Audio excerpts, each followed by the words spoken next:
Amigos de Creepycracia, ¿están listos para la narración de hoy? No se la pierdan. Y recuerden que la emoción más antigua y más intensa de la humanidad es el miedo. Y el más intenso de los miedos es el miedo a lo desconocido.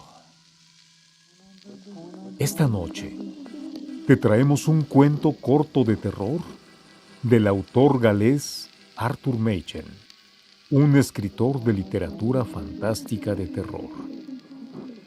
Murió en 1947 y Stephen King dice que quizá fue Machen quien escribió el mejor relato de terror.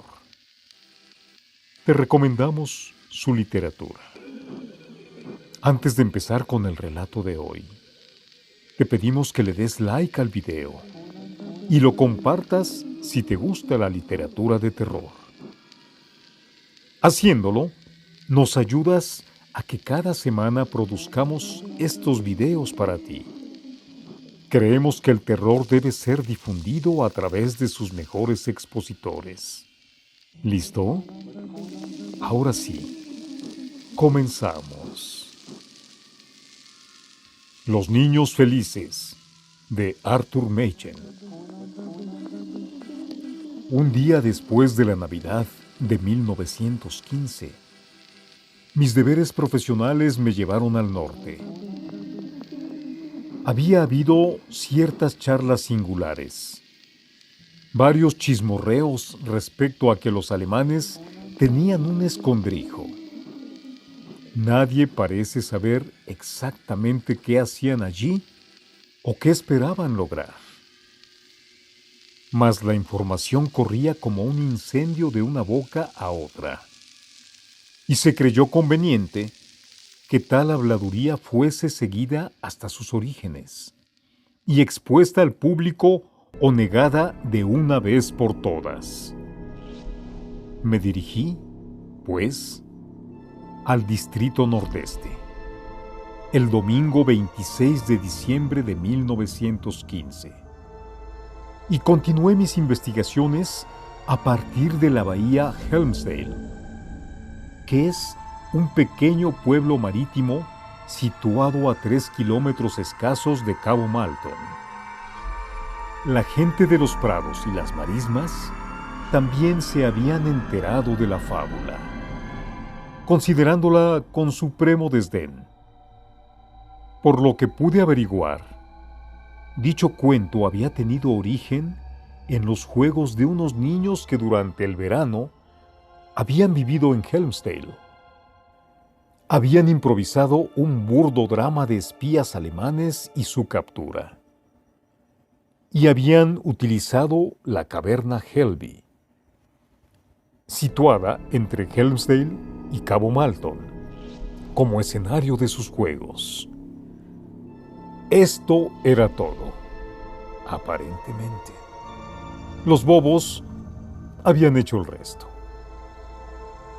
A primeras horas de la tarde del lunes, ya había terminado con los alemanes y su escondite, y decidí detenerme en Banwick antes de regresar a casa, pues había oído comentar a menudo que era un lugar bellísimo y curioso. De modo que cogí el tren de la 1:30 y empecé a internarme, deteniéndome en muchas estaciones desconocidas en medio de las grandes mesetas, y proseguí el viaje por un territorio extraño, a la escasa luz de la tarde invernal. De pronto, el tren abandonó el terreno llano y comenzó a descender por una cañada profunda y estrecha, oscurecida por bosques a cada lado, amarillenta por las ramas quebradas, solemne en su soledad. Lo único que se movía era el río acaudalado y turbulento que espumeaba sobre las rocas y formaba plácidos remansos en las orillas. Los oscuros bosques se diseminaron en grupos de antiguas matas de espinos. Grandes rocas grises, de formas raras, surgían del suelo, y otras, dentadas, se elevaban hacia las alturas a cada lado de la cañada. El río iba creciendo y ensanchándose. Y siguiendo su curso, llegamos a Banwick al ponerse el sol. Contemplé la maravilla de la ciudad a la luz del crepúsculo, rojizo por occidente. Y por debajo de aquellos colores se veían las luces del puerto abajo. Y más arriba, al otro lado del puente, la abadía en ruinas y la inmensa iglesia en la colina. Salí de la estación por una antigua calle, tortuosa y estrecha, con recintos cavernosos y patios que se abrían al otro lado, y tramos de peldaños que ascendían hacia las terrazas de las casas, o descendían al puerto y a la marea del agua.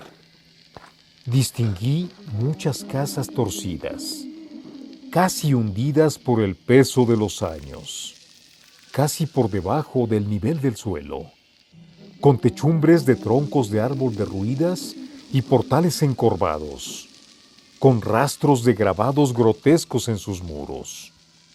Y cuando llegué al muelle, al otro lado del puerto, había la más asombrosa confusión de techos de tejas rojas que había visto en mi vida. Y la gran iglesia, normanda de color gris, en la colina pelada que los dominaba. Más abajo, las barcas se balanceaban con la marea, y el agua ardía en los fuegos del atardecer. Era la ciudad de un sueño mágico. Estuve en el muelle hasta que en el cielo hubo desaparecido todo resplandor, y las aguas y la noche invernal quedaron completamente a oscuras en Banwick. Hallé una vieja posada junto al puerto. Los muros de las habitaciones iban al encuentro unas de otras, formando unos extraños e inesperados ángulos. Había agudas proyecciones y raros ladrillos, como si una habitación tratase de internarse en otra. Había indicios de escaleras imprevistas en los rincones de los techos. Me senté en tan agradable lugar 1 hora o 2 y conversé con la amable gente del pueblo que entraba y salía. Todos me hablaban de las viejas aventuras o la industria de la población. Antaño era un gran puerto ballenero y tenían unos magníficos astilleros. Y más adelante, Banwick fue famoso por su corte del ámbar. Salí a dar una vuelta antes de cenar. Banwick estaba en tinieblas, en espesas tinieblas. Por buenos motivos, no ardía en sus calles ni una sola luz, y apenas se distinguían algunos resquicios luminosos a través de los visillos de las ventanas. Era como andar por una ciudad de la Edad Media, con las formas antiguas de las casas apenas visibles en la oscuridad. Apenas había nadie en las calles, aunque todos los patios y callejones parecían llenos de niños. Divisé a varios corriendo aquí y allá, y nunca había oído unas voces infantiles tan felices.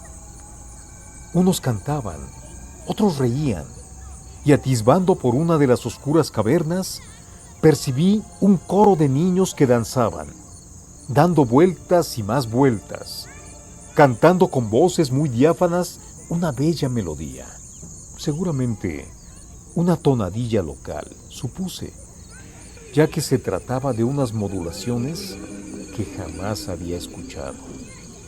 Regresé a la posada y hablé con su propietario respecto a la gran cantidad de niños que jugaban en las oscuras calles y en los patios, y en lo felices que todos me habían parecido. Durante un instante, Me contempló fijamente y al fin me dijo: Bueno, caballero, los niños andan un poco sueltos estos días. Sus padres se hallan en el frente y sus madres no pueden dominarlos ni sujetarlos en casa. De modo que todos se han vuelto un poco salvajes.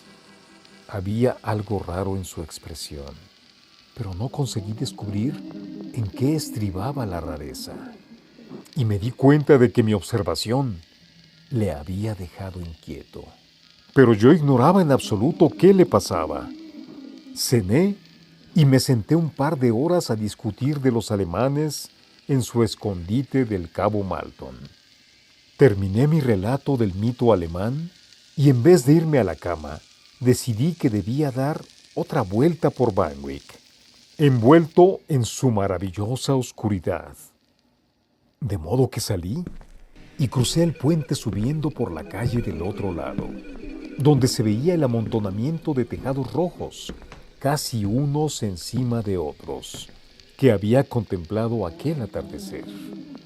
Ante mi asombro, vi que los extraordinarios niños de Banwick continuaban en la calle, alborotando, jugando y riendo, bailando y cantando por las escaleras que daban a los patios interiores, pareciendo de esta forma que flotasen en el aire. Sus alegres carcajadas resonaban como campanadas en la noche. Eran las 11:15 cuando salí de la posada y estaba precisamente pensando que las madres de aquella población eran excesivamente indulgentes con sus hijos, cuando éstos empezaron a entonar la antigua melodía que ya había escuchado antes. Las diáfanas y modélicas voces se elevaban en la oscuridad, a lo que me pareció por centenares. Yo me hallaba en una callejuela y vi con gran estupor que los niños pasaban ante mí en una larga procesión que ascendía por la colina hacia la abadía. Ignoro si había aparecido una luna muy pálida o si las nubes pasaban por delante de las estrellas, pero el aire se aplacó y conseguí divisar a los niños con toda claridad, andando lentamente y cantando, en un transporte de exaltación, en tanto entonaban la dulce melodía en medio del bosque invernal. Todos vestían de blanco, algunos con extrañas marcas en sus cuerpos que, supuse, tenían cierto significado en aquel fragmento de místico misterio que estaba yo contemplando. Muchos llevaban coronas hechas con algas húmedas en torno a las sienes. Uno mostraba una cicatriz pintada en la garganta. Un chiquillo llevaba una túnica abierta y señalaba una profunda herida encima del corazón, de la que parecía manar sangre. Otro niño tenía las manitas muy separadas, con las palmas llenas de espinos y sangrando, como si se las hubiesen atravesado. Uno de los cantores llevaba un bebé en brazos, e incluso éste presentaba una herida en la cara. La procesión pasó ante mí y oí cantar a los niños mientras seguían ascendiendo por la colina hacia la antigua iglesia. Regresé a la posada y al atravesar el puente me asaltó de repente la idea de que era el día de los santos inocentes. Sin duda, acababa de presenciar una confusa reliquia de alguna tradición medieval, por lo que al llegar a mi destino, le formulé al posadero unas preguntas al respecto. Entonces, comprendí el significado de la extraña expresión que antes había observado en su rostro. Empezó a temblar y a estremecerse de horror, y luego se alejó de mí, como si yo fuese un mensajero de la muerte. Yo había presenciado la procesión de la Orden Blanca de los Santos Inocentes. Había visto a los que salían cantando de las aguas profundas, donde se hallaba el Lusitania. Había visto a los mártires inocentes de los campos de Flandes y Francia, regocijándose ante la idea de oír misa en su morada espiritual.